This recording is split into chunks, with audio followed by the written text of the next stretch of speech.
Buenos días. Continuando en este domingo nuestro caminar con Cristo a través del tiempo ordinario del calendario litúrgico, llegamos a esta semana y celebramos el tema de la misma, que es las responsabilidades revolucionarias del discipulado. Y el mensaje de hoy lleva por nombre Amor Radical. Está sustentado en la escritura de Mateo 10, del 24 al 39. Y vamos a ver que en este texto se ofrece la perspectiva de Jesús sobre los desafíos de amar radicalmente a los demás, sin dominar ni obligar a nadie, y las implicaciones de la naturaleza inclusiva del amor. Vamos a comenzar. Y para comenzar, quiero leerles una historia. Dice así: ¿has oído hablar de la organización sin fin de lucro Habitat for Humanity? Esta organización, fundada por Clarence Jordan, Miller y Linda Fuller, comenzó como una granja comunitaria interracial llamada Koinonia Farm en las afueras de América, Georgia. Su misión era garantizar que todos fueran tratados por igual, que la tierra y los recursos naturales se compartieran y se administraran sabiamente. Como parte de la granja comunitaria, a los Fuller se les ocurrió la idea de una vivienda en participación, donde las personas que necesitaban una casa trabajaban con otros voluntarios para construir una casa sin fines de lucro. Y al iniciar el Fondo para la Humanidad, utilizaron dinero de los patrocinadores y los esfuerzos de recaudación de fondos. Se proporcionaron préstamos sin intereses a los nuevos propietarios. Los pagos de sus casas, a su vez, que usarían para continuar con el para la Humanidad, también para construir otras casas.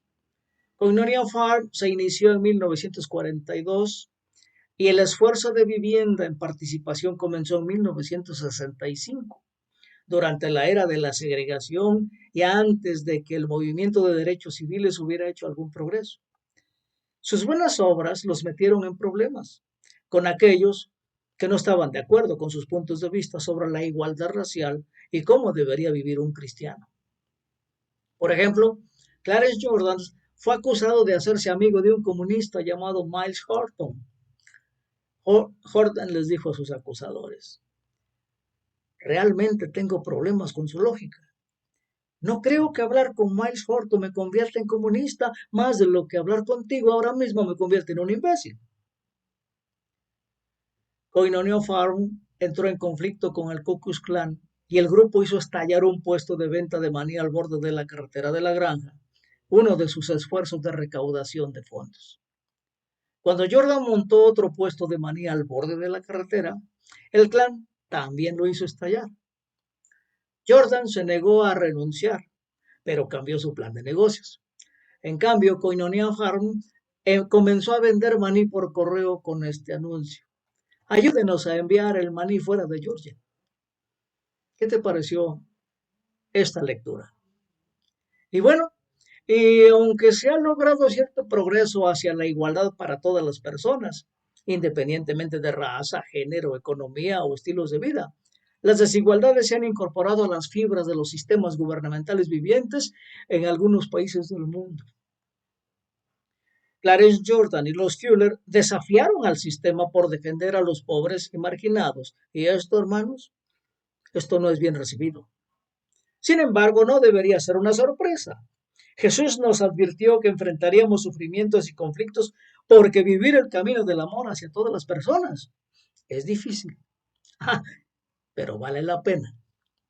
Vayamos a nuestra escritura de hoy. Mateo 10, del 24 al 39, dice así: el discípulo no es superior a su maestro, ni el siervo superior a su amo. Basta con que el discípulo sea como su maestro y el siervo como su amo. Si al jefe de la casa lo han llamado Belcebú, cuánto más a los de su familia. Así que no les tengan miedo, porque no hay nada encubierto que no llegue a revelarse, ni nada escondido que no llegue a conocerse. Lo que les digo en la oscuridad, díganlo a ustedes a plena luz. lo que se les susurra al oído. Proclámenlo desde las azoteas. No teman a los que matan el cuerpo, pero no pueden matar el alma. Ah, teman más bien al que puede destruir alma y cuerpo en el infierno. ¿No se venden dos gorriones por una monedita? Sin embargo, ni uno de ellos caerá a tierra sin que lo permita el Padre. Y Él les tiene contados a ustedes aún los cabellos de su cabeza. Así que no tengan miedo. Ustedes valen más que muchos gorriones. A cualquiera que me reconozca delante de los demás, yo también lo reconoceré delante de mi Padre que está en el cielo. Pero a cualquiera que me desconozca delante de los demás, yo también lo desconoceré delante de mi Padre que está en el cielo. No crean que he venido a traer paz a la tierra. No vine a traer paz, sino espada. Porque he venido a poner en conflicto al hombre contra su padre, a la hija contra su madre, a la nuera contra su suegra. Los enemigos de cada cual serán los de su propia familia. El que quiere a su padre o a su madre más que a mí, no es digno de mí. El que quiere a su hijo o a su hija más que a mí, no es digno de mí. Y el que no toma su cruz y me sigue, no es digno de mí. El que se aferre a su propia vida, la perderá. Y el que renuncia a su propia vida por mi causa, la encontrará. Amén. El señor Johan Trans, que es profesor asistente de religión de la Universidad de Baylor, hace un resumen de esta escritura de esta manera. Veamos. Dice en resumen así. Yo, Jesús, hago cosas que los meterán en problemas. En la medida en que ustedes, discípulos, hagan lo que yo hago, también ustedes se meterán en problemas. Pero no se preocupen demasiado por eso, ya que se les cuidará. Si estás demasiado preocupado por meterte en problemas, eso significa que estás confundido en una de estas cuatro formas. Que las cosas que hago no son tan importantes como para causar problemas. Que quien soy no es tan significativo como para que importe mucho lo que hago. Que la importancia de lo que hago y de lo que soy no influye en tu bienestar a largo plazo. O todo lo anterior. ¿Qué te parece? Ahora, miremos más de cerca cada sección parafraseada del pasaje. Primero, lo escrito en el versículo 24 y el 25 dice, yo Jesús hago cosas que los meterán a uno en problemas. Y en la medida que ustedes, discípulos, hagan lo que yo hago, ustedes también se meterán en problemas. Aquí Jesús señala que si los discípulos, incluidos nosotros, vivieran como Él vivió, cuidando a las personas, rompiendo las normas culturales, los guardianes del sistema existente en nuestra cultura no estarían contentos. Incluso podrían ser vengativos, tal como los líderes judíos influyeron en Pilato para sentenciar a muerte a Jesús. ¿Qué te parece? Así que Jesús invita a sus seguidores discípulos a participar del sufrimiento que proviene de amar a los demás de manera radical. Ahora, en el versículo 24, Jesús señala que el discípulo no es superior a su maestro ni el siervo superior a su amo. Veamos esto. La palabra que se traduce como siervo es doulos. Y esta palabra sugiere el significado de servidumbre involuntaria. Eres un siervo involuntario. O sea, no lo haces por voluntad, lo haces porque nace de ti. Y claro, en otros pasajes de las Escrituras, los discípulos se refieren a sí mismos como doulos en Cristo. Por ejemplo, Romanos 1:1, Gálatas 1:10, Filipenses 1:1, Santiago 1:1, 2 Pedro 1:1. Ahí encontramos que la palabra siervo se traduce de la palabra doulos. Son doulos de Cristo. Y el pasaje aquí continúa afirmando que basta con que el discípulo sea como su maestro y el siervo como su amo para provocar la persecución. ¿Qué te parece?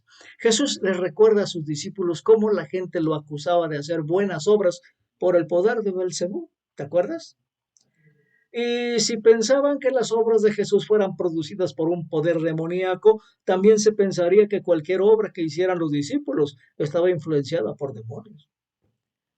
En resumen, si Jesús sufrió, incluso murió, por la forma en que se movió por el mundo e interactuó con sus sistemas, no debería sorprendernos cuando sufrimos al vivir el amor de maneras que entran en conflicto con las narrativas culturales profundamente arraigadas y los sistemas del imperio. Ah, pero no se preocupen demasiado por eso, ya que serán cuidados, como dicen los versículos del 26 al 31. ¿Acaso un pajarito cae sin que lo sepa Dios o sin que lo permita Él? ¿De acuerdo? Muy bien. Aquí Jesús nos anima a no tener miedo cuando enfrentamos conflictos por cuidar a las personas de formas que entran en conflicto con las normas sociales.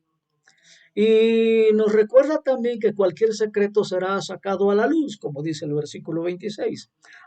Y debemos hablar en nombre de los marginados y oprimidos, escuchando a Dios que nos susurra al oído lo que debemos hacer, como sugiere el versículo 27. Hermanos, otra razón por la que no debemos tener miedo es que el poder que otros tienen sobre nosotros es limitado. Como dice el versículo 28, no teman a los que matan el cuerpo, pero no pueden matar el alma. Y el complemento del mismo versículo nos ayuda a mantener la perspectiva correcta acerca de quién es más poderoso. Porque dice, teman más bien al que puede destruir alma y cuerpo en el infierno. Hermanos, el poder limitado que los seres humanos tienen unos sobre otros contrasta con el poder de nuestro Creador, que no desea nada más que darnos vida. Ahora, Jesús nos ofrece pruebas, óiganlo bien, pruebas de que nuestro amoroso Dios se preocupa por nosotros a pesar de las dificultades que podamos enfrentar al seguir su ejemplo de amar a los demás. Como dicen los versículos del 29 al 31, ¿no se venden 2 gorriones por una monedita? Sin embargo, ni uno de ellos caerá a tierra sin que lo permita el Padre. Y Él tiene contados aún los cabellos de vuestra cabeza. Así que no tengáis miedo. Vosotros valéis más que muchos gorriones. ¿Lo crees, hermano? ¿No te da gozo? Ahora, si nos damos cuenta, la frase sin que lo permita el Padre podría interpretarse como sin el conocimiento de nuestro Padre. Y la frase, y Él tiene contados aún los cabellos de vuestra cabeza, transmite el detalle fino de cómo Dios ama a cada uno de nosotros. ¿No te parece?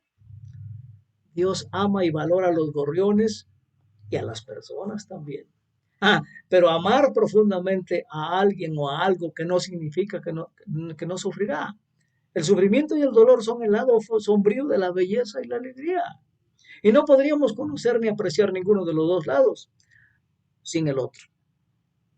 Así que preparémonos, hermanos. Continuamos. En los versículos 32 al 39 vemos palabras muy duras, suenan fuerte, pero Jesús deja claro que los sistemas culturales y gubernamentales de opresión no están alineados con el reino de Dios. Mateo 10:34 nos dice, no creáis que he venido a traer paz a la tierra. No, no vine a traer paz, sino espada. Y entonces aquí se nos pide que no iniciemos una pelea familiar, porque he venido a poner en conflicto al hombre contra su padre, a la hija contra su madre, etcétera. Jesús quiere prepararnos para el conflicto que surge cuando elegimos amar a los demás de manera radical, especialmente a las personas diferentes a nosotros y a nuestras familias. ¿No te parece? Ahora, debido a la afiliación del cristianismo con los imperios, muchos cristianos temen señalar las inconsistencias entre las políticas gubernamentales y la forma en que Jesús vivió. Un ejemplo de esto se encuentra en la historia, tanto en Estados Unidos como en Latinoamérica, donde se muestra a los nativos como los atacantes, sin tocar el punto de cómo fueron tratados por los invasores, quienes fueron obligados muchas veces a firmar tratados mediante los cuales, hermanos, les arrebataron sus territorios. Y eso nos lo cuenta la historia. Veamos qué nos dice Stephen Charleston en su libro Las 4 búsquedas de visión de Jesús. Veamos, dice así. La mayoría de estas personas, los nativos americanos, sobrevivientes de la limpieza étnica, eran cristianos. Y entre los primeros edificios que se fundaron en los centros de refugiados de Oklahoma, se encontraban iglesias.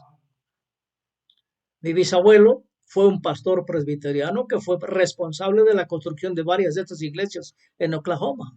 Y los cristianos, engañando y oprimiendo a los cristianos, es el subtexto histórico de la mayor parte de la historia entre los nativos americanos y los blancos durante el siglo XIX. ¿Verdad que sí? Bueno, Jesús vivió y amó a las personas, incluso a las que estaban fuera de su cultura, aún a los llamados pecadores, y finalmente fue condenado a muerte por ello. Jesús señaló las inconsistencias entre las leyes de los fariseos y cuál era la intención de Dios junto con la hipocresía en el sistema cultural. Jesús no estaba interesado en tener poder sobre. Cuando le dice en Juan, ya no los llamo siervos, porque el siervo no está tanto de lo que hace su amo. Los he llamado amigos, porque todo lo que a mi padre le oí decir, se lo he dado a conocer a ustedes. Jesús estaba más interesado en el poder con. ¿Por qué? Porque abrió su relación con el Padre y el Espíritu Santo a nosotros, incluyendo a todas las personas. Así que lo que hizo Jesús fue significativo y molestó a los que estaban en el poder. Hermanos, cualquiera que profese amar a Jesús y desee seguirlo, también molestará a aquellos que intentan mantener estructuras de poder y gobiernos que continúan promoviendo políticas destructivas para el bienestar de todas las personas. Desafortunadamente, nuestra tendencia es centrarnos en nosotros mismos y en la superación personal, en lugar de identificar los problemas de justicia social que ocurren a nuestro alrededor. Escuchemos lo que el sacerdote episcopal estadounidense Robert Farrar Capon escribe sobre la tendencia de la Iglesia a centrarse en la moralidad personal a expensas de la justicia social. Veamos qué dice este señor. El triste hecho es que la Iglesia, tanto ahora como en demasiadas ocasiones en su historia, le ha resultado más fácil actuar como si estuviera vendiendo el azúcar de los logros morales y espirituales en lugar de la sal de la pasión y muerte de Jesús. Predicará la salvación para los que se portan bien, la redención para los triunfantemente correctos en la doctrina, y un pastel en el cielo para todos los ganadores que piensan que pueden caminar hacia el juicio final mostrándole sus boletas de calificaciones a Jesús. Veamos qué interesante, ¿verdad? Pero recapacitemos, es cierto. Ahora, hermano, considera nuevamente el ejemplo de Clarence Jordan y de Miller y Linda Fuller. Piensa en el coraje y la convicción que se necesitaron para construir una granja comunitaria interracial en 1942. Piensa también en la perseverancia que se requirió para reconstruir un puesto de maní al borde de la carretera y después idear otro plan de recaudación de fondos cuando ese puesto reconstruido fue dinamitado. Jordan y los Fuller estaban siguiendo el llamado de Jesús de amar y cuidar a todas las personas. Y no fue un camino fácil. Así que, hermanos, si amamos incondicionalmente a los demás, enfocándonos en los marginados, los oprimidos y los pobres, también encontraremos rechazo y conflicto. Esto, hermanos, no significa que estemos haciendo algo malo, no. Perder la vida es otra forma de hablar de la kenosis o el amor desprendido que Jesús exhibió al morir en la cruz. ¿Te acuerdas? Es el derramamiento total. Y de hecho, hermanos, Jesús promete que realmente encontraremos nuestras vidas cuando sigamos su camino de amor incondicional para otros. ¿Qué te parece, hermano? ¿Qué podemos llevarnos de este mensaje para aplicarlo en nuestra vida diaria? Yo te propongo 3 verbos conjugados. Primero, reconoce. Hermano, reconoce nuestra tendencia a centrarnos en logros morales y espirituales en lugar de la sal de la pasión y muerte de Jesús. Si bien es cierto que el amor divino nos transforma, nuestra transformación personal es secundaria a nuestro llamado a vivir en nuestra verdadera identidad como hijos amados de Dios. Esto significa que participaremos con Jesús en amar radicalmente a los demás y en trabajar para asegurar el bienestar de todas las personas, especialmente aquellas que están marginadas por los sistemas culturales y gubernamentales. ¿No te parece, hermano? Segundo, considera nuestro miedo al conflicto con aquellos que intentan mantener sistemas de poder que oprimen a las personas de color, a las mujeres y a otros grupos marginados. También, hermano, piensa en cómo a menudo nos enfocamos en la cruz como el perdón de los pecados personales en lugar de los pecados corporativos, sistémicos de la iglesia, olvidando que la cruz sucedió gracias al amor de Jesús por todos, así como su conflicto con las estructuras de poder de la antigua Judea. Hermano, anímate con el ejemplo de Clarence Jordan y de Miller Linda Fleurer, quienes fueron excomulgados en 1950 por la Iglesia Bautista del Sur de Rehoboth, debido a sus creencias sobre la igualdad racial. Observa también cómo su convicción de amar y apoyar radicalmente a los oprimidos y a los pobres alimentó su amor en determinaciones radicales. Tercero, date cuenta. Date cuenta, hermano, de que el amor incondicional nos pide que amemos a los demás como lo hizo Jesús y que usemos las habilidades y los recursos que tenemos para actuar. Clarence Jordan usó su educación universitaria en agronomía para iniciar una granja comunitaria interracial. Y también considera, hermano, qué habilidades y recursos se te han dado a ti para unirte a Jesús y transmitir su amor radical a los demás. Quiero terminar leyendo un poema de Steve Garnas Holmes que muestra cómo el amor incondicional comienza con pequeños pasos.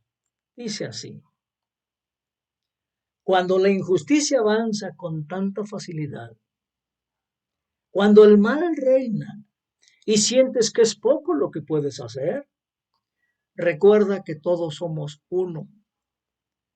Eres parte de la gran unidad. Algunos lo llaman el cuerpo de Cristo. Y lo que haces afecta al todo. Puedes elegir la bondad. Cuando cambias tu vida, cambias el mundo. Una inmensa gracia zumba debajo del ruido de este mundo.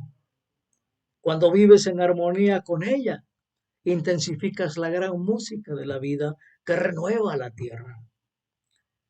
Eres una voz en el coro, una cuerda en la guitarra del amado. Cuando cambias tu nota, cambias todo el acorde. Amén.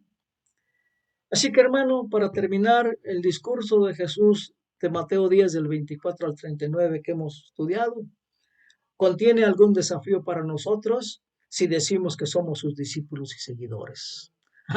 Pero también nos ofrece el consuelo de saber que no estamos solos cuando seguimos sus pasos, participando con Él en amar incondicionalmente a los demás y trabajar, ¿sabes para qué, hermano? Para el reino de Dios en la tierra. Amén. Demos gracias. Padre omnipotente, bendito Dios, amoroso Papá, gracias por amarnos de esa manera. Gracias porque tú amas incondicionalmente a la humanidad y a todo el mundo, aún a los pajaritos. Padre, eso nos llena de gozo saber que somos amados por ti, que somos tus hijos amados. Y lo que también nos favorece y nos sentimos bien es que tú nos cuidas al final, porque tú estás atento a todo lo que nos sucede, porque nos amas demasiado.